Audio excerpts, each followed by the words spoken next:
Yo, what's up? It's Liema. I go by name Nesthembu. I'm Jabu McDonald. And it's your boy Cardi. Hello. And welcome to another episode of The Review. And we are still your connoisseurs of entertainment and everything worth knowing on television. And gentlemen, can we talk? Mm-hmm. Is the space safe? Of course it is safe. Anyway, guys, how you guys been doing? Awesome. What a weekend. What a week, actually. Yeah, it was easy. So much was happening. Like, I think in social wise, it's like Netflix is busy, JFF last week, SAFTAs this weekend. JFF, what is it? Joburg Film Festival. Oh, okay. So it's just been like, I think it's award season. Also like Oscars last night. So it's been quite a busy weekend. It's been quite a busy one, man. On TV space, a lot of things happening. Yeah. New shows, Yes. new premieres, like a lot of shows coming up. It's quite really interesting, man. It's good though. I think it's good. Busy is good. Yeah, you guys were looking all dashing for Peaky Blinders, huh? I don't know where my invites went to, but hey. Yazingikhulume nabo bathe i-invite yakho ne ile yinja, like kunenja eze i-invite yakho. Why would you keep my invite next to your dogs? Oh, I don't know. So you associate myself with dogs? Kunomuntu ongakufune Netflix and No. confronta. No, I've it's fine, all in good time. And when I get there, they must know it's okay. I have a grudge. You have when you arrive. Don't worry. No, man. You guys looked really nice, eh? Yeah. You guys look very proper. I was like, okay, they're doing their own sequel, Mzansi version. Mzansi version, Yes, Peaky of Blinders. Peaky Blinders. Yeah. So it's Peaky Blinders. Yes. This again.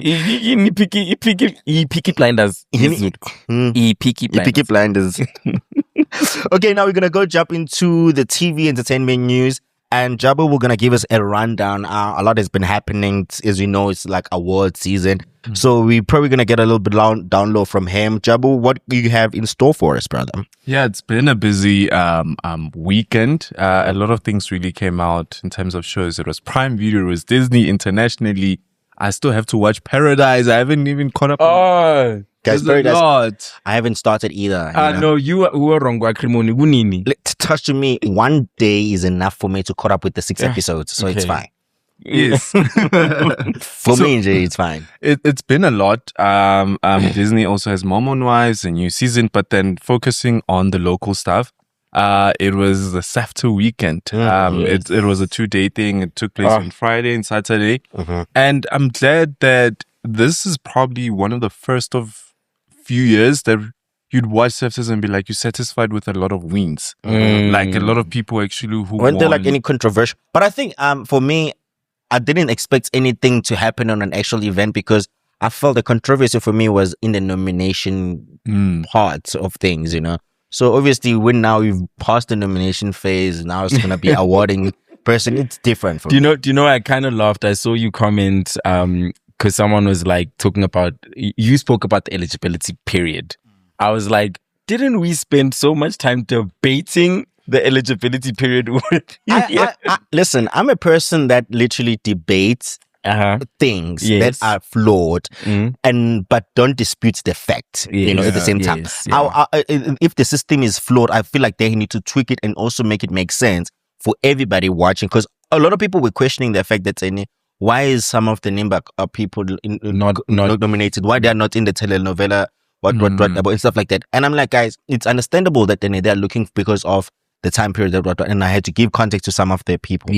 Obviously, I'm still on that. Okay, it doesn't make sense, but obviously those are the rules that they've imposed into the nomination. So I was just giving them context of like, okay, this is what is happening. Not to say that I'm backtracking on my stance. You still you said what you said. I said what I said. You know? Yeah, okay, cool.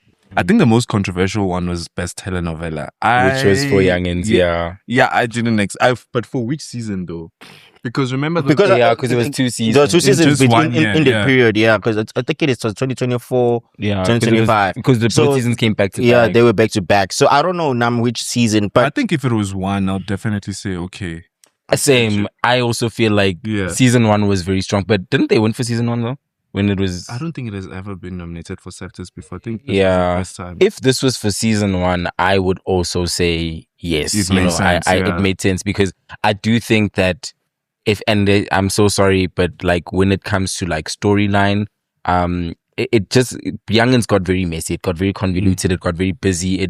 It swayed and it lost its direction a little bit from what it was at the beginning. You know, I mean, big shout out to like the writers and everyone of the show. I'm very glad for the accolade and them actually getting something for it.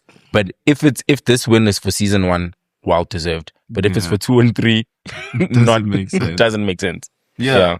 I think also it's great that there's categories that allow public voting because I think it was perfect that viewers got a chance to vote for the most popular TV soap or telenovela, and Inimba won. That's our show, guys. Yes, and it shows that the fans are actually loyal and they really love the show. Yeah, that was like a great. I think on our side as the viewers, it's like we're showing gratitude to the team for how brilliantly they actually executed the show. Because I think it's like it's an overall like, you know, category like it is because it's soapies, it's telenovela. There's like 20. There's like 20. How many nominees there? A lot of good shows. Let me read it all to you. Like how many shows were they like nominated?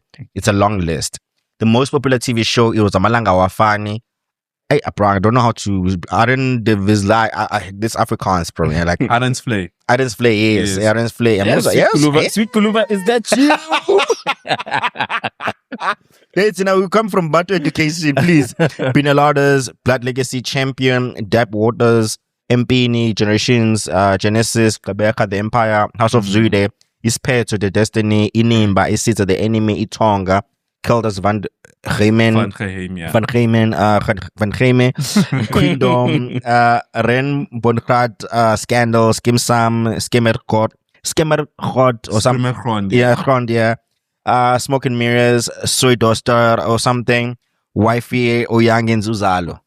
You get the idea what I'm trying to say. It is a lot of that's a lot of good shows, yeah. Like and dude, Generations and Uzalo have like the highest viewership still. Skim Sam as well. Yeah, and Skim Sam. So I think to have a show like Inimba win that category, I think it speaks so much volumes about how much the viewers resonate with that show and love that show, and we love it. Like shout out to Sipo Setsu, like what you created is phenomenal.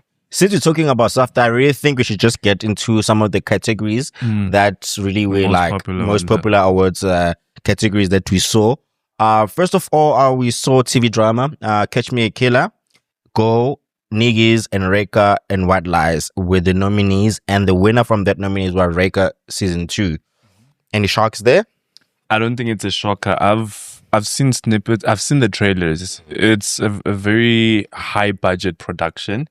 I've never watched it. And Kim is great in it. Yes, like, Kim Engelbrecht is a brilliant actress and she's international. But for me personally, I would have preferred Catch Me a Killer to win. That was also a brilliant show too. Yeah. Still on drama, TV drama actress. The best actress in the TV drama was given to none other than Game Abalane, beating Emela, Kim Engelbrecht from Reka 2, and also Emilia Aris. I don't know the African names are dribbling me. You know, so but I'm just happy for Game Abalane from this one. Like, I think her and Zenande were like, people were rooting for them. Yeah, I'm just like really happy Gail won. They've been in the industry for such a long time, and the fact that they were never nominated and have never won. They've been overlooked. I think also it's just also the production taking that decision to put them as leads, because I don't think Gail has been in leads in most of the show that she's done in the past. It's only recent now that she's now taking leads in shows. So it's really quite to see. Also, Unseen was really good. I think Unseen is like her like best magnum opus, whatever they call it. Like it was that role was made for her. Yeah, and she killed it. Like she did a lot. Another very very fairly contested was the best soapy. It was Benelada's Generation, Scandal, Skim Sam, and Sudorster, which Scandal won. I'm sorry, but not this season.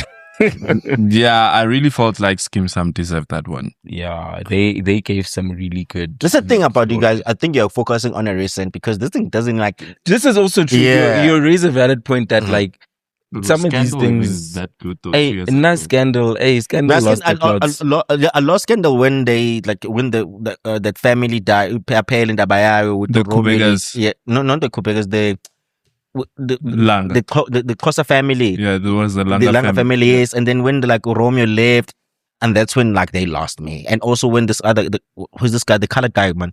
Forgot his name. There was a CEO of Quentin. Quentin, yes. Also, look, I'm forgetting these people. It's like yeah, because wow. it's been so long. Yeah, and that's a testament to show how Scandal hasn't been great in a long time. So I do think Scheme Sam would have. Scheme Sam has been constantly giving us. So I was just shocked to see Scandal win over Scheme Sam. Yeah. But also the best telenovela went to Youngins, beating Blood Legacy. It killed us Van Heyman and Inimba and the Tonga. Do you know what? I'm not going to be biased when I say this now. Of course, I would have loved Inimba to win it, but I think that category had like very strong content. Blood Legacy was like Blood Legacy for me should have taken that award. Blood Legacy, production-wise, story-wise, the acting on that show, the international appeal of that show, even in and of itself. It's weird how the cast was not even recognized. Right? That was so weird. But yeah, that was a competitive category for Youngins to take it. I'm just on the fence because also I understand that Nimba was probably too soon. 2 months into like the show when they cut off, they say. And also Itonga was coming out the same year. I could give that, okay, no, those were very young compared to Youngins and Blood Legacy. But like Blood Legacy also for me was one of the shows, like was a brilliant show. It's just very interesting, But I guess they saw something we didn't see. Obviously the season 1 of Youngins was great. Season 2 also wasn't bad. But 3 no. Like we're saying, if this is based on season 1, I give them their flowers. Okay, best actress in a TV soapy. This one was very controversial, but I'm just like at the same time, who else? If not her.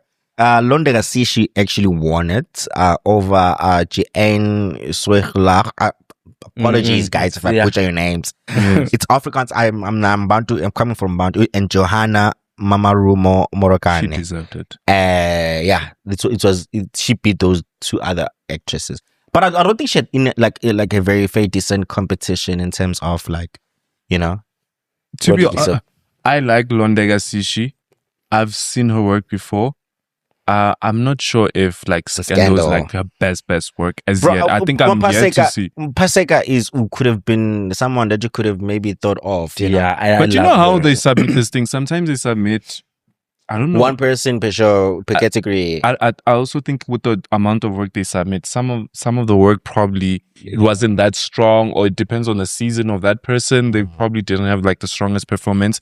I think at that time, Londega Sishi had the strongest performance. Because I think it was when that scandal was coming to an end, when she blew up the whole building and they started a new scandal. I think that was probably the biggest highlight in terms of her performance. So that's probably why she won that. Okay. I hear you, Pasi. For me, Pasi, he's been consistently carrying the show, bro. You can carry a show and still have bad. And also the lady, maybe she there was the time she was gone. That was on Face of Seduction. I forgot her name now. Fuck. I'm so bad with names. Komoto Christopher. No, not Komoto Christopher. That was very early. Like she was a villain with Warren. She was like Ngobile Kumar. Yes, Kumar. She was on Scandal maybe. I don't know if maybe she was on Red Ink, right? She's on Red Ink. She was also on Red Ink. Yeah, she was. Okay.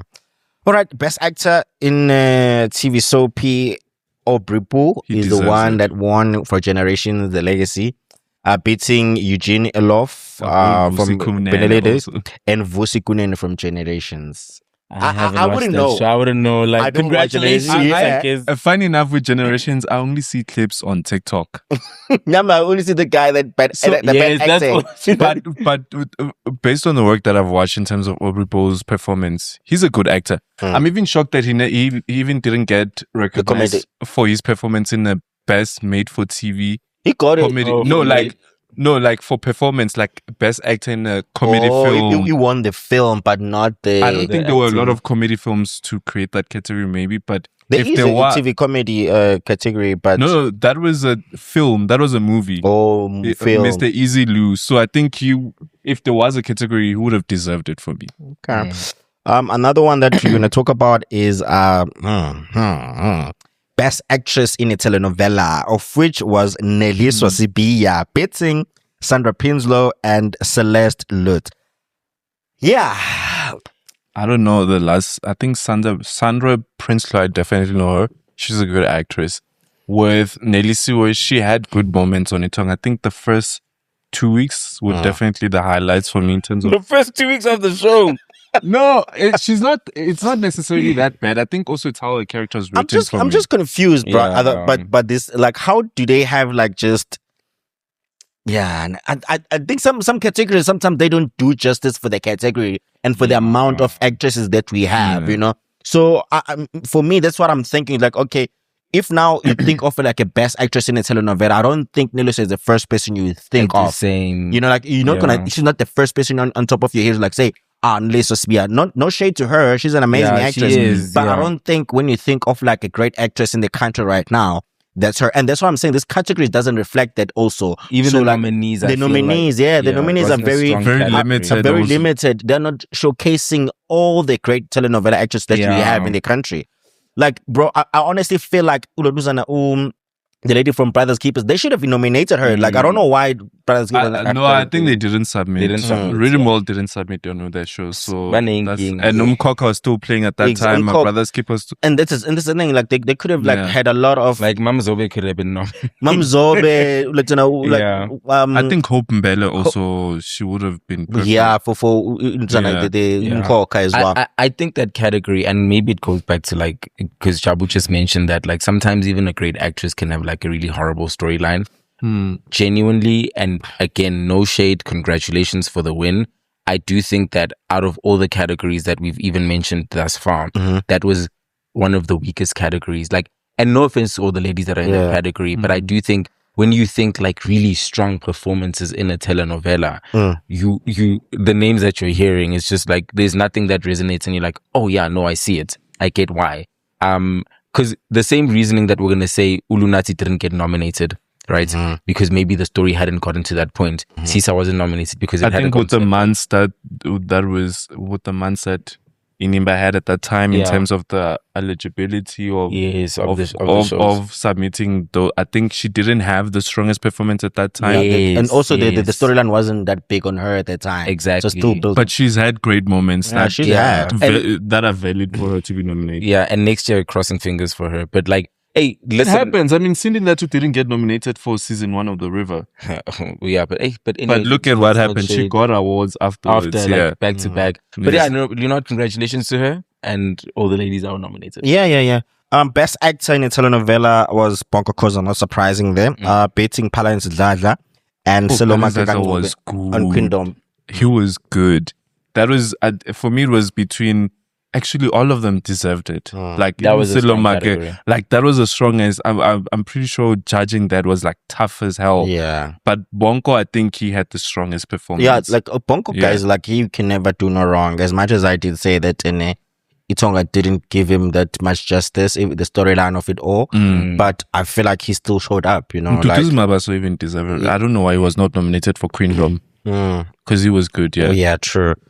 Best supporting actress in a TV is SOP, which went to manager Vele manager on Skim Same, the winner. She killed it. She did. She's been amazing from Deep City days. Even Ring of Lies. She's been good. She's been good. I haven't seen much of her, but I have seen you guys talk about her. Yeah, she's amazing. She's amazing. There was this scene that still lingers in my head when she was in court in Skim Same. She was crying. I'm just like, fuck. And that I get that scene that makes your blood boil it's like makes your blood boil.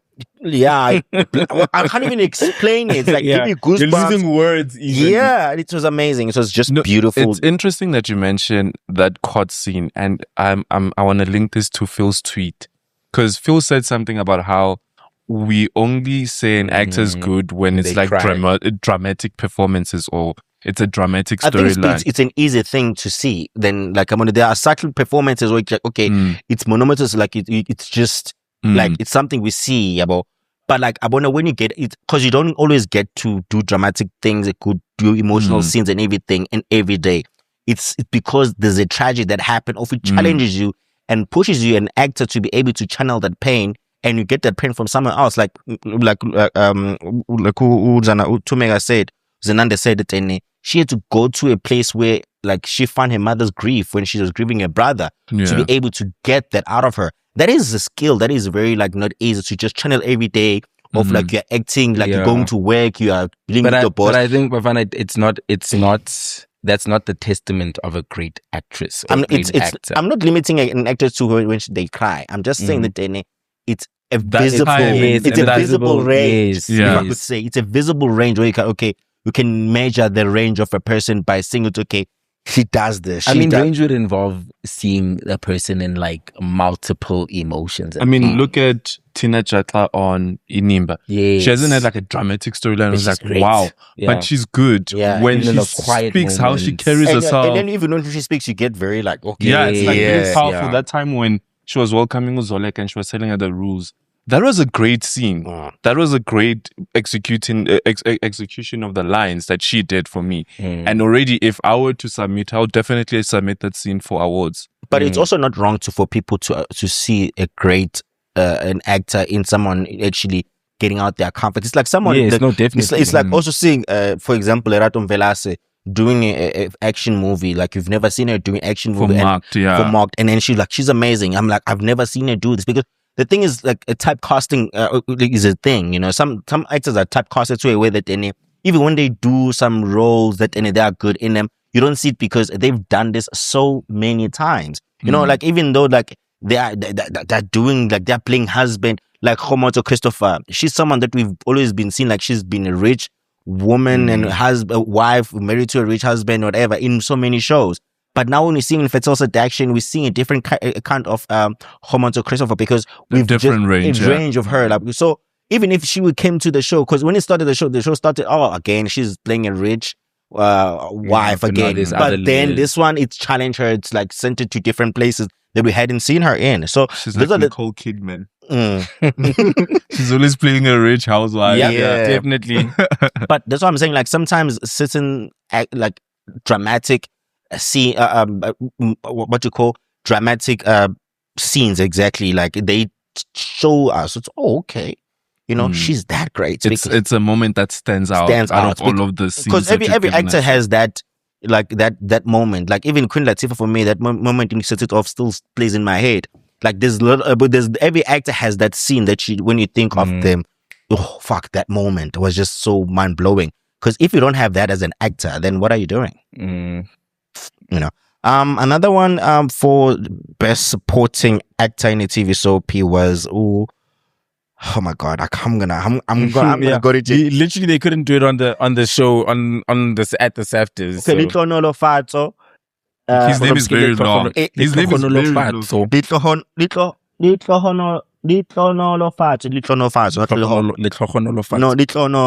What? You're saying no to this one? No, but like, there's no, like, listen, in the reading, it's Litlo. Litlo Nolo. There's no H after Tlo. It's Nolo. It's the pronunciation. Where fuck your pronunciation? Wow. Okay. Are you coming for my people? Bro, give me a break. Cancel him. I'm trying, yeah. I'm trying. But yeah, from Scandal Off, which was beautiful to see, man. Beautiful to see. He might be the youngest actor to have won that supporting. He was up against Silomake. Yeah, he was against Silomake Ganube from Skim Sam, Jerome Duploy, Generations The Legacy. I don't know who's Jerome Duploy. I know he's that colored guy. The one I forgot his name. He also was on Skim Sam as well. He's a light skinned colored guy.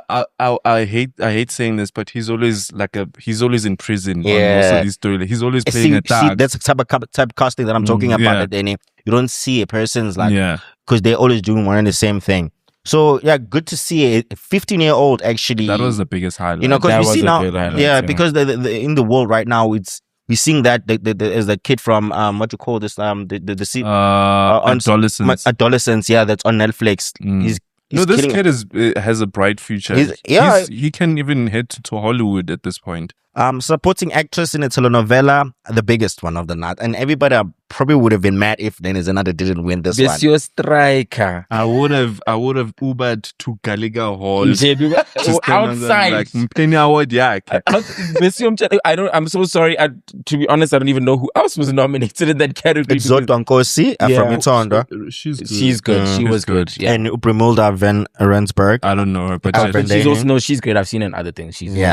So in Zenande came victorious for Inimba for supporting actress. She might even win again. Yeah, I feel like that's gonna be like a category now. Like, she might just be that actress who keeps on winning. Like, Sinidat was probably the only actress who's won the same award like multiple times. Zenande, listen, when I heard her name being called, I think that's the award that, and I kind of like that about this year's SAFTAs, to be honest. Like, I feel like a lot of people tuned in to watch that moment. Sure. Even in the auditorium, the way that everyone was just like screaming and waiting for her name to be called. It was beautiful to watch. And for me, it's like, that's what an award show should be. Like, we're rooting for just note, we all want the same thing. I literally stood up and I screamed. It was the first time I saw actors being so united and like, yes. I think beautiful work is easy to appreciate, bro. Like, there's no controversy around it. There's no doubting around it. If you just like a visible great actor or actress, there's no disputing. There's no fight. Like Cindy Lodge, you couldn't fight that. Warren Masemola, when he was doing things, you couldn't fight that. Same thing now. Koza as well. You can't fight it even now because, like, you know, it's something that you would, because I'm sure even next year when Teminkosi, Wiseman, they're in Shara Ilembe, you're not gonna dispute all of that. Next year's about to sweep, so the thing is of this thing of like the eligibility. The eligibility is just killing me. Though. They might actually nominate. Yes, the next 2 years, 3 at the same time. You know, the next 2 years, Shaga. So it's gonna be crazy. Yeah, guys, this was actually the probably most notable and talked about categories. More than anything, I'm just truly thrilled. Like, it was the first time actually watching the awards from start to finish. Long awards. Yeah, like in a show. Like, I always hear about the like awards once they've passed, but I was like able to just watch from everything. And shout out to Anele for hosting. She did a great job. Held it down. Everything was just amazing. Yeah. And just hopefully it grows, because I think they've got probably the most likable viewership. Viewership. Even the pairing of presenters, it was a good. Like, they did well. Crystal with it was Beanie and Tuso. I did not know where to look on my TV screen. They both looked so gorgeous. Those two. Listen, I even want to. Never mind. Tuso bro just doesn't like look older. She looks 21. Oh, yeah, she's young, gorgeous. She's beautiful, man. And Zozi. But sorry, the pairing of you were saying other names. As soon as you said that, I just imagined those two beautiful people. But I think the most disappointing part was that some people couldn't pronounce names correctly, like I was. You know. Next day, but let's imagine a scenario. Let's say the review blows up, and they're like, "Listen, we want you to come present an award at the SAFTAs, the three of you." No, but you study the nominees' names. Yeah. It's easy. And then you know who's nominated. Yeah, you already know the nominees. So the best thing to do is study the category and study the nominees. Oh, wow. Today, you're coming for me today, man. I really am. You're coming for me today. Anyway, that was the awards that happened. The SAFTAs. Shout out to the SAFTAs, man, for really bringing everything together this past weekend, and really enjoy everything. Now we're going to the reality check, where we're gonna be looking down deep into every reality show that has been happening. Big Brother is coming to an end, and we finally know who are the top 6 finalists. Yes, we have a top 6 this year as opposed to a top 5. So we now know that it's Bravo B, Didi, Liema, Thandeka, Trixxie, and Q. Those are the 6 housemates that have a chance of winning the 2 million prize, Big Brother. So we saw Ashe and Meli being evicted this past Sunday. Any shock? No. I was shocked with Ashe. I think with Meli I wasn't. I wasn't shocked with either. Like, I was expecting a lot. I honestly expected Didi probably to leave, but Ashe, I was not shocked per se, but I was just like, And last week we discussed the fact that Ashe's game is like it's not gonna get him to the end. Yeah, it's very like the quiet little being in the background thing. You don't win. Even the housemates when they come out, it's like actually the whole persona you're putting on of Mr. Nice Guy. Yeah, someone to work for you. I feel like that also worked against his game, because imagine every housemate that comes out saying the same thing about you. Yeah, it's like people are gonna see that. Yeah, we really have now literally like a winner on our hands. Like it's definitely going to be a female winner. Definitely, and it's so many females, right? I'm so happy that there's a lot of women. Like it's like 4 out of 6. So it's like only Bravo and Q are the boys. So the viewers are male centered, and true. I'm shocked that this time we had a lot of girls. No, the bandana girls are in there. That's what I'm happy about. I'm so happy. I don't like the name bandana girls. No, I think I know what you mean. We took it from what was bad to make it great. So who are you voting for? You did say you voted for. Okay, but guys, I'm Team Liema, to be honest. Guys, Team Lily, guys, please vote for Liema, guys. Vote for Liema. I don't know, man. Like, please, even if Trixxie bro is not gonna win, let's just like she might be in the top 4. Yeah, he's already. I think she got far. She made it that far in the competition. Yeah, like he's made it so far, and I'm happy for her. Mara, you'll be. You know what? What will shock us? One thing that I don't want to happen is not Liema to win. Like, you know what's gonna shock us, ne? Q, Liema, and the winner is Q. Q, guys, is a silent killer. Yeah, Q made it this far. And he's been nominated so many times. He's never been in the bottom 3, so we don't know where he's standing. We did see that with Nate and also with Ntsuku, so... You know what? True, but I think, that guy's he's a good player. But the one thing about Liema, where I'll be honest, even though I'm Team Liema, I also understand people's reservations about Liema winning. Because if Liema or Bravo B takes it, I do think them being redeemed and coming back, it kind of is a bit of an unfair advantage. But isn't this season about second chances? And it is about second chances, but let's also be frank. Like, Liema is coming with such a huge support system. That is not her fault, though. It's not her fault, sure, but it does affect everyone else. It's the production who decided to put those people there. So if any now they are there, should we now say I know? No, listen, if Liema wins, I will celebrate her loudly. I am just saying 2 things can exist at the same time. True. Right? 2 things can be true at the same time.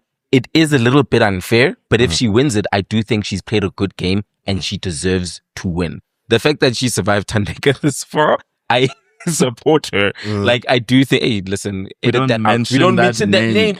No, well, we mentioned all the names, yeah. Yeah, but no, fuck it. I just think that Liema has really played a good game and she deserves it. And I think, like, with everybody, I feel like I congratulate everybody that's there because it was not an easy season. Yeah. It was not an easy season to go through. But I like, and the funny part is that most of the people that is with Thandeka and Q are the people that have been like a clique. And people have been saying that cliques never work in the house. Like, but look at what it did. It worked out. It worked out because the clique is literally like dominating the top 6. And Didi is not a shadow. Yeah, exactly. Didi is support. Like, the 1K's representation is important. And I'm happy for her, man. I'm happy. I don't think when she came to the show, she really thought she would make it this far. What's your top 3? Liema, Q, unfortunately, Thandeka. Same. I was gonna say Bravo B and then I remembered Thandeka. So yes, same. Liema, Q, and Thandeka. My top 3. That you would want, yeah. That I believe is gonna happen. It's gonna be Liema, Bravo B, and Thandeka. It's tricky. Bravo B was in the bottom 3, so we don't know. The thing is, like, it's last stretch. Q is a dark horse. That's why I think I'm adding him into my list because I don't know what that nigga is like. I think everybody's kind of a dark horse because people who have been looking at it like a two men, like, yes, a 2 megawatt, a 2 watt. It's a 2-man horse race, and I'm just but I feel like there's also been very good players in a sense of like Q being very consistent and never been in the bottom 3, everything, but everything is possible because we saw Didi now in the bottom 3 and Bravo not in the bottom 3. It's really tricky, and to see that over 50% of votes were in the bottom 3 tells you something because the other 2, which is Q and Bravo, were sharing the remaining less than 40% votes. Because 53 or 54% of votes were sharing amongst mainly Didi and also Ashe. So that tells it on it was really, really tough. Yeah, this is how fan bases should work. Now, looking at the bottom three, this is how you try to convince one of the fan bases to join forces to make someone win. Yeah, because it will be a smart move. Don't give them ideas. I'm sure they already. Because I saw some Liema fans begging Ashe's fans to vote for. Yeah, I think Ashe fans should really come on board at this point. They there's no bad blood, and then there's no to say that any Ashe was someone that there's no reason for Ashe fans not to come on board. I think there was nothing. They also have a good friendship and stuff like that, so I think that could be good. And also, many fans were actually saying that they want to vote Liema because of what Thandeka fans did last week. Because Thandeka fans, they said they are voting for Q instead of Meili. Yeah, I think the way that they move this week, and the thing is, let's be quite frank, guys. It's not only about what's happening in the house anymore. It's also about the way fans are moving. We are playing the biggest game. We're playing the biggest game because now it's against each other. We are being strategists now. Also, yeah. So it could be anyone's game, but I do think Ugusi, if you look at the things that are happening on social media, the way Q, Thandeka, and Liema's fan bases are moving, and it's now they're trying to absorb other fan bases. That's why those three for me are very strong contenders. And Kopa favor, guys, this is a simple request from me, because this happens every year at the end of the season. When I post something, please vote for Liema, vote for Q, vote for. Please, guys. They're not gonna stop. No, gonna stop. Come on, it's happening already with me. They're not dude, gonna I stop. got my first one yesterday, and I was just I'm not even talking about Big Brother. I'm seeing a lot of Thandeka fans campaigning. I don't even. Yeah, I don't even bother to delete them. I used to delete sometimes when it's when it's a promo of something else, and I was like, fuck it. Hey, you know what? Actually, you're right. It's engagement. So. Yeah, it's engagement. It counts. And moving on from Big Brother, which is probably the last time we're covering it. Finally. Yeah. Then we're now going to Being A Xaba. Of which Being A Xaba yesterday was very chilled a bit until the end. Yeah, OVJ is a narcissist. Oh my god, guys, Abonamfethu Uswazi deserves so much better. Deserves so much better than someone who can just not take it, who can take such big things so lightly. The fact that Uswazi found out that VJ faked the papers, falsified he was so divorce documents about it, and he was so chilled about it. I'm like, that made me so mad. Why would you falsify divorce documents? He has that arrogance about him that, you know what, I did it, so what? It's even the way that he was dismissive of Swazi at the end, where he's like, I know, I see again. Because he knew that he was losing that argument, and he's like, I see again, because we're not seeing eye to eye, we're not going to get to any destination here, so let's just leave it here. It pissed me off so much, and everything that Swazi was saying made so much sense. The way that she was defending Ndu, the way that she spoke about how her and Sitla are reconciliated, and her constant thing of saying there is someone who is trying to break apart the family, and you are defending them. He doesn't even want to acknowledge. He's like, that. The thing is, he fights everybody. He fights everybody. He fights his kids more than anybody. Even about Bangapande, that he need to be protecting against them. But instead, he fights his kids to protect people from outside. I wonder because I need to find out who this person is. Nah, I don't think I don't think we're gonna get to know eventually. Yeah, because he's protecting them. Yeah, he doesn't want them on the show probably because he doesn't want us. He doesn't want them to say his name. But the thing is, if now a person is being spoken about so much, it's gonna come. It's gonna happen. It's gonna come. It's the gonna producers come out. are eventually gonna be like, no, come on. We need a story. We need to. Season 2 gaps. I'm sure they'll talk to that person and it's like, we have money for you. Yeah, and then he's gonna probably set up a big table, red table. Who knows? They might reveal him on this season. You never know. I mean, we're reaching the end. Nah, there's probably not much, because I think the trip will probably the finale. Hey, they like that place. I've seen that place so many times. Yeah, it's well close. That's literally next to that's our tourist destination as a Kaya. It's literally the 45 minutes from home. So it's probably it's your vacation spot. It is, but it's very nice. It looked really, really. Oh, those rooms are so. Yeah, Yeah, like it's probably one of the most like up there a tourist attraction in South Coast. So, but honestly, like horrible man. The fact that he can't defend his kids against this human being, it's just very distasteful. It's not that he can't; he just doesn't. He doesn't want to. He makes an active choice to not do that. And Swazi, you're still my shiro. And he's good at like redirecting the narrative to something else. Because remember, even when they were having a chat about Undu, and then he was like, Undu said this and that, and that. He was like, but Undu yang telel. Yes, like now you're like, yeah, because Swazi, what Swazi said was simple. Your family loves you. Undu yang tanda magankomba. It's not about that. Ndu loves you. And we're trying to fight a common enemy. You know? We're trying to fight. We are a family here trying to fight exactly. That are infiltrating the family, trying to stir the family up. But when you don't see that, you just, I know. Bro, you can never put someone more like in the same level as someone that you just met in church. No matter how much you love your church, but like there gotta be a line that you draw. Yeah, there is. And also the poor kids. Like I think yesterday revealed something for me. The VJ's kids are going through so much, and them coming together in that moment, right? It revealed so many like traumas that they all have. Layers of trauma. Layers of traumas. They don't respect each other. I think they don't see eye to eye about a lot of things. And Kimang, who's that? The drunk one? Monkeys. Yeah. Monkeys is somewhere there. Yeah. On next week's episode, I think the way that he starts talking about how some of us grew up in apartments, some of us grew up in this and that. Like now, do you see the comparisons that now they obviously they exist in a family like that because there are people who come from a point of privilege whom I'm not gonna mention, who speak from a point of privilege all the time, and I feel like they are so tone deaf into a point that they always want to be heard, but they don't want to listen to other people when they speak, you know.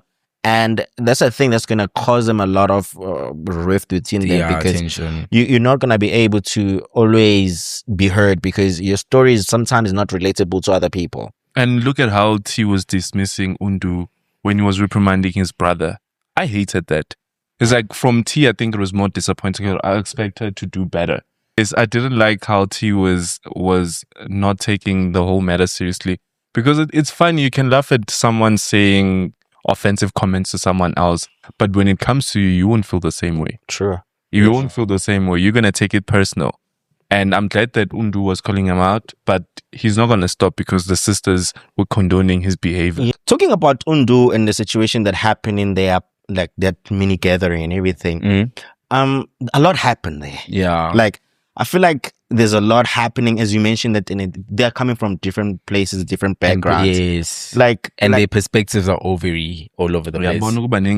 With different mothers, what it does. Yeah, it's very, very sketchy. Like, how did you make of that interaction? So, I get that Undu, I think he did escalate the situation. Because as much as you guys are saying that, like, no, obviously it was wrong for them to speak to Undu the way that they spoke to him.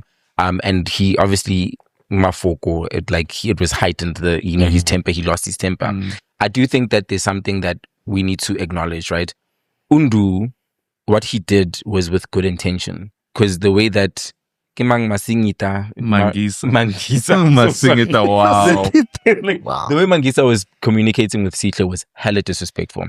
They were also not communicating. Uzevile was not even given an opportunity to say what she wanted to say. And all Sihle was saying, guys, give this poor child a chance to say her piece.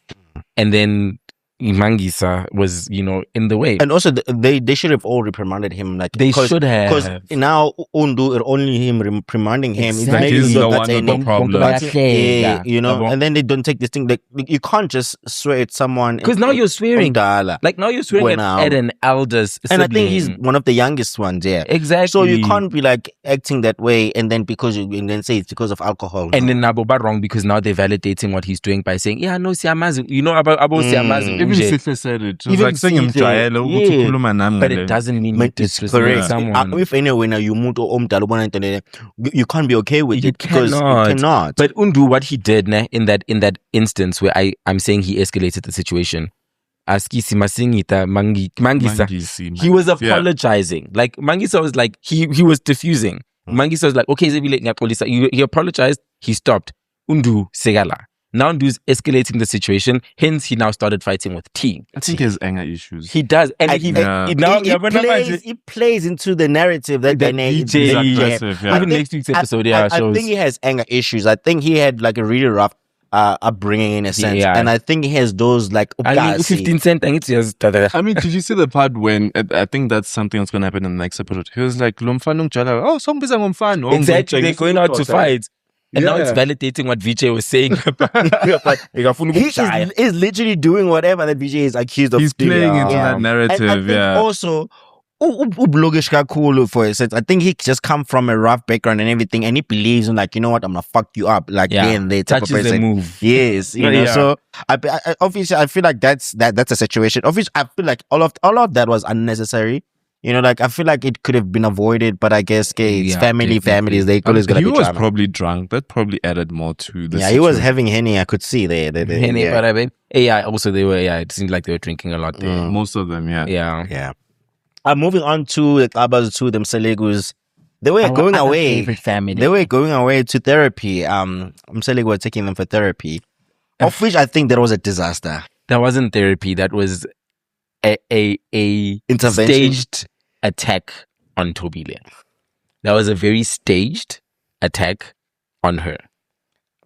But I feel you are semi-correct in how I'm looking at Thank it. you. You are semi-correct. But I think the person that made it, I feel like Ubabunda Abe for me was so direct with his questions to say it's okay. What we ningifuna with this fear on. I feel like the woman therapist, if she's the one that led this thing, we would have gotten more out of the therapy. No, and it wouldn't. I think she was too soft for me, and I think she was also. She was afraid of Umseleku because when they introduced her, for me, I felt like she was way too soft. I like his questions. No, but he's also biased. I think if any you want to get something out of these wives, you need to start with someone who shows empathy, someone who has that softness and gentleness to them, and then they will be able to now get comfortable enough to now talk. He just came directly with these questions, and I'm what's like, your contribution? What's your contribution? Of which, like, that is very now gonna make the situation hostile. Of which became very hostile. Did he ask that question to Musamseleku though? Which question? What's your contribution? No, he was asking the wives. He was asking each wife. When Kadlika Mayeni, which for me that's why get somebody else to do it. Like it. The reason I'm saying Uguti, it felt like a very staged attack on her. Ndaba and Selegu obviously have a relationship. Ndaba he knows the family dynamics. I've seen him somewhere before. Yeah, he's also been in the same also. Yeah, I've seen him on the show. He also do my podcast and also radio shows and TV shows and everything. He was also on this this custom style show that was on this TV. They were sitting. The debate thingy. I think it was a part of a panel or something. He approached that conversation in a very like even Makumalo was like, don't say hi to me like that, because they know each other. He knows the family. He's away. He knows the wives. He knows someone else who was not exactly. Close, he was way too biased to a point where now it makes me wonder: did he ask that question? I'm gonna go. Sorry to cut you. I'm gonna go on and say should have brought Babu to Tabake Dlamini. Who probably they don't know. Tabang. Oh no! I know you hate Tabang. But I think it should have been someone that they all don't know. Exactly. You know? Because that question about the financial thing, right? It felt very targeted. It felt very much like, when are you know our dynamics? When are you spoken to Mselegu and probably like you're gonna ask that based on that. Honestly, it's bored me that they just became like pointless, the whole thing. But proud of Mayeni for clocking what was happening in that situation, because he asked the other wives first very intentionally, and she knew that I'm being used to hurt this person. Because what was she going to say? I bring to the table children. I have kids. I have kids. Imagine all of them say, we're growing the family. Tobile is the only one at that table who can't say that. All she brings, not all she brings, sorry, but she does bring finances on the table. She also brings support. And she brings, I feel like, in a way, legacy of some sense. And also, I feel like the thing of what do you bring to the table, it's a very snacks thing to ask. Yeah. Because obviously you wouldn't be with someone for more than 5 years. What do they bring into the relationship? It's like they're doing a review. You know, Uguti, since you've been married. You know, like the review. You know, like. So it's teeny. Listen, Utobile Mfethu has done so much. Dude, like Umpilo is grown right now. He's not appreciative of that. But now, what does she bring into the marriage? I feel like it's just a matter of like making the situation worse and worse. And also the Musa opening up about his parents. It was touching. It was touching, man. Like even like I don't like him like that too, but I felt very bad for him. And I kind of understand now why he's so fixated with family. You know, he the love for his family is really rooted because he has a wound that he wants to heal, and he heals that wound with family and kids. Is that why you want more kids? Yeah, I think so. I think it comes from that. It's you want to be able to express the love that you never got. And look, he is a good dad, it seems to you. Yeah, even the wife knows. Yeah. The wife I might admit it. And he's like, I mean, he's a good dad. That was shady though. Because he's a good dad, but he's a horrible husband. Yeah. Which was good. Which it can happen that you can be sometimes you can be a good husband, but a horrible dad, you know? Yeah. So it's never like, you know. And also, Maklele, guys, which world does Maklele live in? My earthly king. Like, I had to rewind that 5 times to hear what you were saying. Love so hard. Yo. No, I also loved. I get it. My earthly king. Maklele is.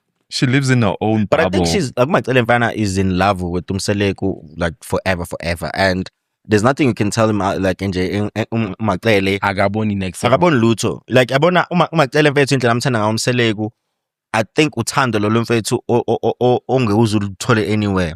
And she's a good first. Like I think that she's a good first wife because if my Henny was the first wife, none of us. I don't think ngabe bakhona laba bangabe maybe khona second wife, third wife, ngabe bebe. No, ngabe pelek dad. You know, so she really sacrificed a lot. Yeah, she is like a very very good wife. But I feel like when there's another wives being mentioned, I'm like, you just Tembi, mama. Like, why is that like something that bothers you? But she said she's not married to all of them. She's married to Musamsi. I get that. I understood it. No, but then you can't expect Musa to not talk about the entire Nesthembu. Okay, just because you what was the instruction? What was the instruction of your instruction? Not for both instruction, but he should have made that clear because I think it's also I understand Ugutu says Nesthembu, and the way he explained it, I get it. Uguti. Mina as Umusamselegu, I come with these other wives. I come as a collective, right? Yeah. It's true. However, Umatele is married to Musa Mselegu. And she wants, and I think it would have been better had Musa painted different things about each of the wives, because that's another big problem. They do want to feel like individuals. They understand. They know what their reality is. Yeah. They know that the reality is we are in this together. However, I am also a singular person who chose to marry this person. So you as Musa Mselegu, what is your perspective, or what is your perspective of our relationship, right?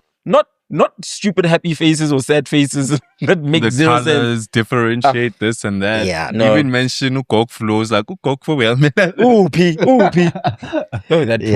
It was very interesting that thing, something like that. But anyway, I think it was okay. Like that would have taken longer to explain each and every picture. But to make them feel like better, I think it would have. And that's why I'm saying I understand why my. Don't you guys think Kumalo was a bit rude when she was like, when they were talking, and then she was just asking for whatever she was asking. But did you not see Umangwabe when he was talking with the chef? Yeah. When they came to the table, he spoke. We didn't even hear what they were saying because he was very mindful that he was just like talking to like they were like, the guy came down, and then was kuluma amos and everything, not to disrupt the conversation happening on the table. Yeah, I think she was just reacting because she's hurt. And the last time she sat at the table with those women, she was dragged to hell. So, but don't be distractive. No, you are fighting their wives. Why did Makala make it about her? So Makuluma mina yeah. But it was like, guys, been about her. Remember, we're also watching a television show for entertainment, and I think to some degree, there are things that are edited in a way that is going to make us have a specific. But then Upele happened, there was no edit there. But no, yes, it happened. But now we're making it a big deal, right? You see that? Okay, let's assume, let's play devil's advocate. The Chili's is right in the middle of the table, and like, Chili's. Yes, someone is talking, but you're like not trying. Mangwabe is like next to her. She could have asked because she's close. Like, maybe now who knows? Maybe she was actually talking to Mangwabe. Let's talk about what we saw. What I saw was her asking for chili. I think she wanted to say it out loud so that one of them can give them. So none of them were. No, like she was being destructive. That's I don't think it was out of malice. It was. It was funny though. We can talk about it and say like we'll go around in circles, but like there's come to a point that we have to come to a side and say like no facts. No, true. I hear you. Okay. We're going to now jump to drama fix, unless there's something else you still want to add on Uthando and Nesthembu. I'm good. Nah, I'm good. We're looking forward to this the new episode. Yeah, no, I think they better, like last week they didn't give much, but I hope this week becomes like more. We're going to go to drama fix where we're going to be checking in on all our drama shows, telenovela, soapies, whatever that you've been enjoying watching. Mm-hmm. Obviously, Inimba is on screen currently and it's been a lot happening. Last week we saw hostile takeover that was happening and of which was being orchestrated not hostile by yet. It is a hostile takeover. It's getting hostile. Yeah, it's getting there. But we can see that it's gonna be hostile takeover in a sense that is orchestrated by Bring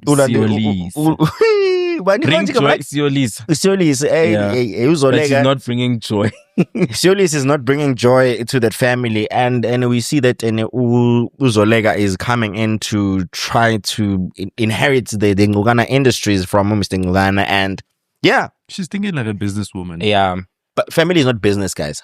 But they have a family business. That's the problem. When family is involved in business, it's always there's bound to be problems. That's why I don't involve your family in your business. The thing is, like, it is important. Of which I understand Zolega's. I did say in my other video. I understand Zolega's desire to merge the two. It makes perfect sense. Makes sense, yeah. It's made a lot of sense on paper. Yeah, on paper, it makes a lot of sense. But realistically, it doesn't make sense because there's already a plan in place. Deviating from the initial plan that is changed. But then you can't change plans on the last hour when there's already plans in motions to get this in. Wazanda came here because of that. He left America because of what? But they're not excluding him. They still want to groom him. But then they are creating a position because they want to shut him up, not because they want to give him. The thing was that he was supposed to lead. He's no longer going to be the lead. But you know what, and I loved this comment on one of my posts. Someone is like, Zolega what she's doing is fact. It's fine. And all of them are not going to complain when they each have a private jet. So they must just continue. And it's true because Zolega is thinking about how do we make this bigger than what it is. Unfortunately, where he is already, his leadership style in that conversation that Azande had with Zolega and Thingy, you can already tell that this person is going to bring down Ghana Industries, especially if they merge it the way that they want to merge it. She is someone who, and we've all begged for this since last year, since season 1, where we're like, guys, we don't really get to see Uzolega as this tech icon that they make her out to be. But now we're finally getting to see Uzolega as an ambitious woman who is, and I love how her relationship with Grumpy Babulugane, I don't know his name. It's really bad. Yeah. I love how he respects her mind. He respects her intellect. Yeah, he respects her business acumen. Acumen. Now it's my turn. So I think watching that, for me, it's really great, and that's why the more I watch each episode, the more I start agreeing with her. And Uzolega is now also trying to be mindful about the way she does it. She's not doing it in a way where she wants to cause tension. She's doing it very strategically. Grow the Ngokana legacy. Yes, and we're growing legacy. But for me, guys, I get all of that, guys. But the thing is, it's not gonna change what's gonna happen. It's gonna cause a rift within the family, and I think we are just nearing to see what Dubs is capable of doing. Touch is a move. Dubs is not someone to play with, and I feel like she's a mkabayi that we all know to have in our families. Like, she's not one to be messed with. And it's funny that it comes after when she just had a conversation with the daughter and the daughter-in-law, which is Uzolega. Yeah, say no backstabbing. There's no backstabbing and everything. And then they do exactly that. And I'm sure that's fucked up, yeah. It's gonna happen, and then the person gonna be looked at in the situation is gonna be Uzolega. I'm glad she wasn't there when she heard that. But then now she heard that in the conversation. No, but I'm glad Zolega wasn't there. And also, it's going to be interesting because she's been overlooked for years. She wanted to be CEO, but then their father was already grooming Uzoegi to take over. And what's going to make it worse is that an outsider is about to come in and become CEO instead of Azano, even in Mugana. Of which is going to be really, really, really touchy for her, because it's not only me who was overlooked, but also my son, who was supposed to be an heir to the throne, you know. So it's gonna really be really tricky, because I feel like, as much as like Uzolega is very ambitious and really has a great plan, a solid plan, but it's gonna really ruffle some feathers, and it's not gonna look so pretty. I can't wait for that heated moment between Unomfundo and Uzolega. It's gonna be very brilliant to watch. Like, when they argue, I just know it's gonna be beautiful to watch. Knowing Uzolega, she will not back down, because remember, even Naguzeli, he was like, "Hey, boy, and she's not scared. She's not, and that's why it's gonna be so great to like see like those two powerhouses sort of like come together on the screen, and the performance that they will give, I think, is gonna be amazing." Last week we saw a meeting taking place between the Mabandlas and the Pikiches for Uthumega, in a sense. I wasn't expecting them to actually come to a solution that Uthumega wants a divorce. I thought the solution would have been, okay, we're going to try and make it work, whatever. But Uthumega saying that want a divorce was just something that I wasn't expecting. She's tired. She's tired. Of what? Of always being second best. Yes. She knew that she was second best the moment that she fell in love. She was hoping Guys, that you can't inherit something. Wrong. Before wrong. We agree with you. We're saying the same thing, okay? Then go on. Then why is it that she's tired? Because she knew the situation. It's like when we want to be a side chick. You knew that you want to be a side chick. You can't be the main chick. You can't get tired of being a side chick when you knew this was the only vacant thing that you can get. I think it's those mistakes that you learn from. You can't learn after 2 kids in marriage. You can't learn those type of things after 2 kids in marriage. Like, you know what, Ivana?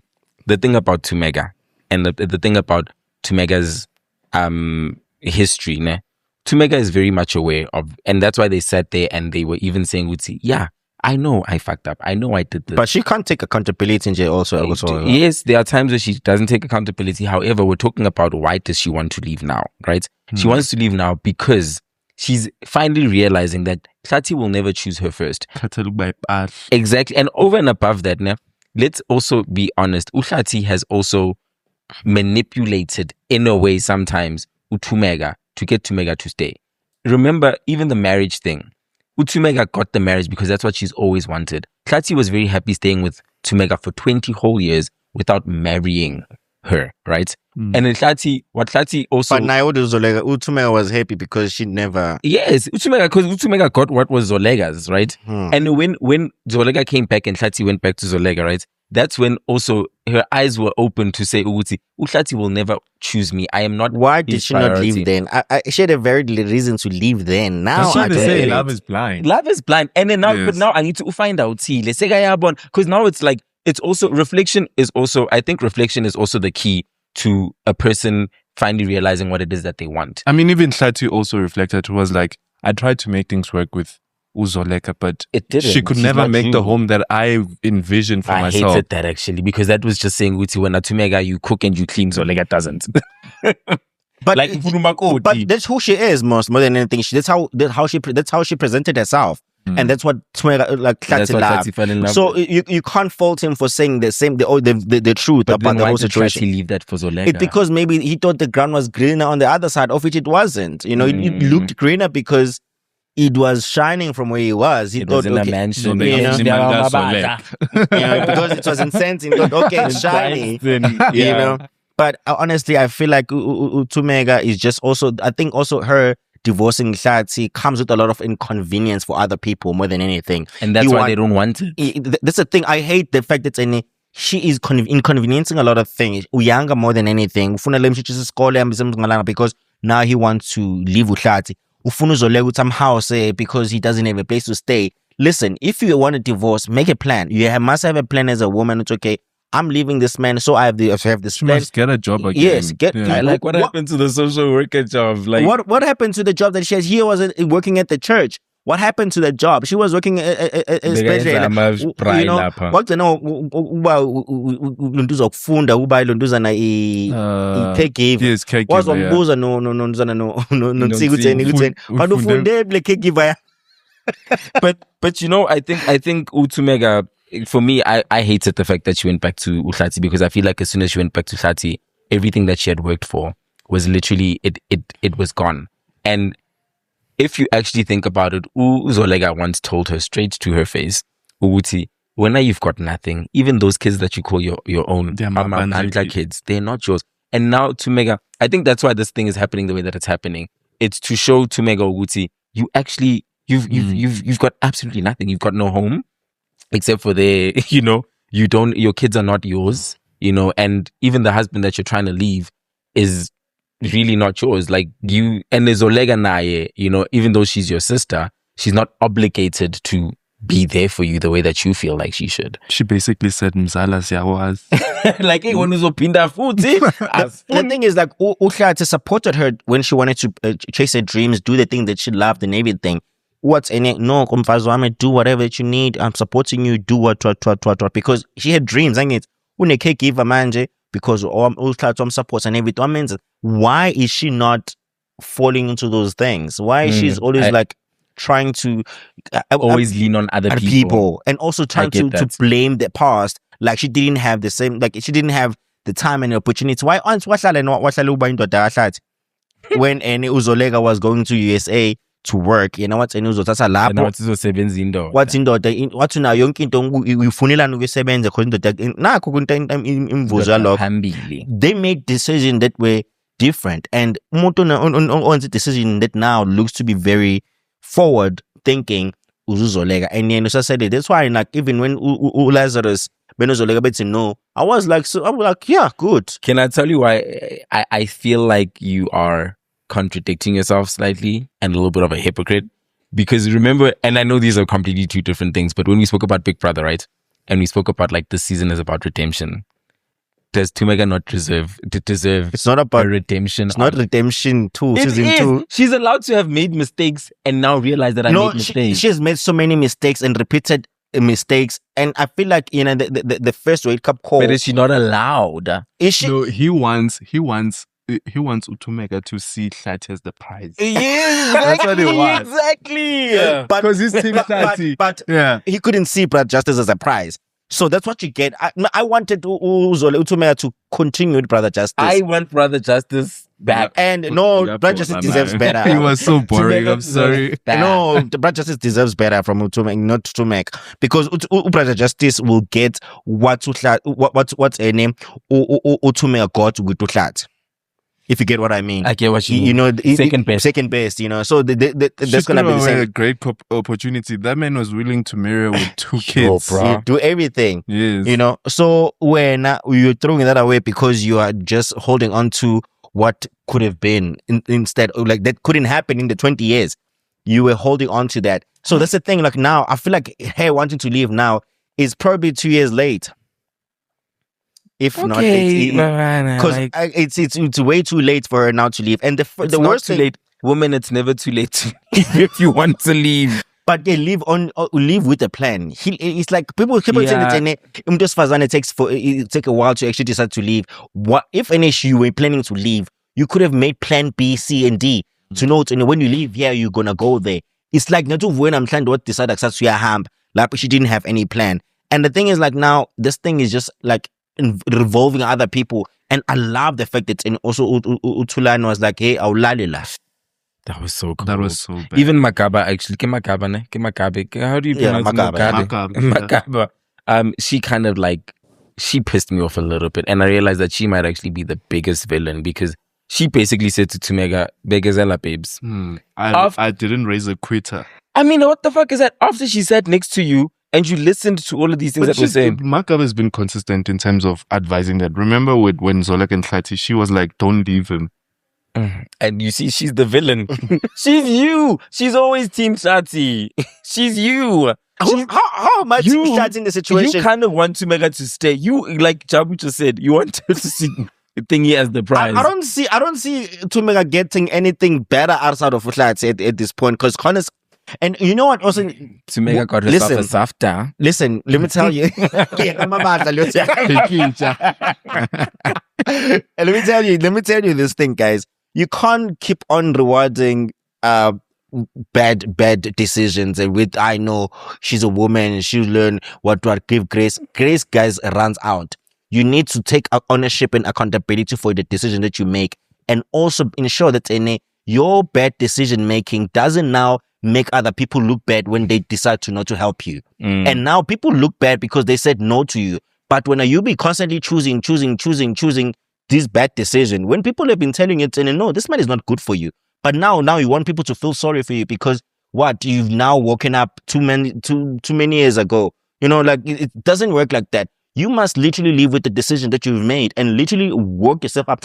The world doesn't owe you anything. Unfortunately, Thumeka needs to actually do this on her own. Nobody needs to help her, not to aid her, whatever. As much as like even they go back with Tuhlati, it's not going to be the same. She's always going to be resentful and hateful towards that man because that man took away his son, and also that man chose Zoleka over her because that man loved Ubavumile and Pirate more than his kids. Oh my God. Thank you for coming to my TED Talk. That's what I'm going to say. That's the thing. It's not going to change. No, it's fine. Thumeka, she must divorce Uthando and take half of everything. It's not going to happen. Be smart. She must be smart about it. Like, that's Bikicha's money, actually. She must take it back. Lama million. Okay, guys, we're going to talk about Seduction. We saw that it came out last week. Yeah. Season 3. I was surprised Season 3 actually came. But so quickly. Also. Yeah, also so quickly, because I think we had it like last year around the same time. Yeah. And then probably, it's not even a year. Yeah. So yeah, how you guys feel about the show this season? It was a good season. It was like a great redemption. How do you do? Sorry. Sex after sex. Sorry, go on. No, but besides the sex scenes, it had a great story. Yeah, the storyline was easy. It was nice to follow. It went back to what the original storyline of the show was about, and we felt it, and it really looked like that. Like, it was really interesting. Revenge, plot twist after plot twist, and like, you know, I love also the introduction of the new casting. Like, made sense this time around. I'm not gonna lie. The introduction of Thando Tabete, Lucia Cooper, Hope Mbele, forgot his name. He used to be on Stingo. Frank Smith. Kevin Smith. Yes. Sorry. It's made a lot of sense, and it's really like encapsulated that story and made it a lot better. And I feel like this season they really focus on what, you know, they started in season 1, because I think season 2 the story wandered a bit, and in season 3 I think they brought it back. And then I was like, okay, we're going to focus on the actual premise of the show. And I loved it. It's probably my second best season, even though they have 3 seasons. Like the first season and this one, probably my 2 best ones, yeah. One storyline that stood out for me is how, I think it's been consistent, how Unandi had a perfect life. Yes, there were certain things that were missing in a marriage, but she was willing to lose all of that for Jacob. And it's interesting because if you look at the Thabo Best and Dr. Nandipa situation, I kind of was like leaning towards that. It kind of felt like that because when they were running, remember? Like when they were running, I'm like, it's a Thabo Best situation. Doing that, it's like Dr. Nandipa had a great life. Why she ruined it by going the route that she went in terms of a relationship with Thabo Best didn't make sense. And now watching that, like, it actually makes sense. People can give up their lives or their great their career or everything. It was more than just a dick. I think. What's that? Remember. I think she also felt seen by him. Yes, that's what I wanted to touch on. She was just a position to like say, I'm just a trophy wife and everything. Yes, I think she kind of felt seen and wanted by him, you know. So that's what I felt like it's been something that she wanted, because also the husband was hoeing around, sleeping with their best friend, doing all kind of things. So it was something that also she needed in her life to like, I want to be seen, I want to be heard, I want to be something in someone's life. But the storyline for this season was just so crazy. Like Sandy Cooper's plot twist. Dog. I mean, but again, that also raises the question: what is in Jacob's dick? because you can't drive 2 women that crazy. Even the Hope and Bella, the character, also she was also going crazy. She was crazy about the guy. Jacob, whatever you even are doing, Zintle at some point. Zintle also was crazy about. Like I like the line that they had for Uvuyo when he was like, "Yeah, you are getting married to go fucking get married with your fuck boy." No, and he's a proper fuck boy. Yeah, he's a proper fuck boy. But you know what? I love the growth with him, Prince. But yeah, growth in the series is just it's immaculate. Like it's so amazing to see. I love when a character grows, like in limbs and like in a lot of people grew. Even Zintle grew. Yeah, Zintle, like I like the growth. Also now she's in corporate, it. She's working, she's doing something about. It was very nice. She's willing to ruin her career. Tabete also is a cop, brilliant. She is like brilliant. I love it so much, man. Like give her, can they please give her a drama series on Netflix where she's a lead, a copper. But she was how to run a drama. You mean? Yes, please drama, and I need her to work like housekeeper vibes. Yes, because housekeeper, what they did on housekeeper, they're great together. They're a great combo. Yeah. You know, there's a writer and an actor who work together. It's like Tyler Perry and Taraji. Yeah, like they I work need very well. Yeah, because I mean, look, Uthando is clearly loved by Netflix. She's been on so many Netflix productions. Yeah. But I think this past year, like 3. Yeah, shows. She was on a film. She was on How to Ruin Love. Yeah, she's been busy. To be honest, I won't get tired of it. Yeah. Anyway, guys, what have you guys been watching? What you've been watching outside of what we just spoken about? I think it's just Fatal Seduction on my side. There's a new series called Scarlet on Prime Video. I've been avoiding any posts about it. It has Nicole Kidman. She's playing a detective, not a rich wife this time. I'm looking forward to that. So I'm definitely going to be checking that out. Yeah, I think that's the only thing I've been watching. Yeah? I honestly have not. Fatal Seduction was also like the only. It was a busy weekend. We're not at home. So last week I watched Runaway. It came out in Jan, but I got to watch it last week. It's a series on Netflix. It's about a family. Which daughter then decided to run away with the boy? And it's a limited series. Netflix? Yeah, that was like the first release they had for 2020. Yeah, it's that guy, the author. He does. What is it? The adaptations. The what? Fool Me Once. He also did Fool Me Once. Yeah, he also did Fool Me Once. So I was watching that. It was really interesting. I couldn't finish it. I got bored. I think I watched one episode. I think.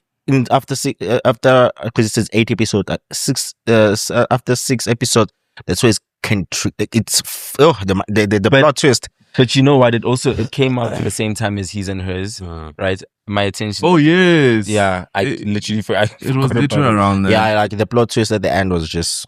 Maybe we'll check it out. Yeah, because like I feel like it was a really good watch. Also, what's coming up next? Pinky Blinders. It's coming out. Yes, Pinky Blinders. This coming Friday. I'm sorry, but I'm excited for that trashy good series. Beauty in Black. There's literally a countdown. There's a whole huge fan base counting down to that show. Because it's one of the most watched shows in South Africa. Like people love that show. The Tyler Perry. Yes, the acting is bad, but the storyline is good. So I'm waiting for that. I think it comes out on Thursday. This Thursday. Yeah, so I'm excited for it. Anything else? No. Well, you guys mentioned quite a lot. Like I feel like I have a lot to watch now. Yeah. Anyway, guys, I think that's about it. Anyway, guys, this was another exciting episode of the review podcast with Bafana Nesthembu, Jabu McDonald, and Cardi Italo. And goodbye. Review.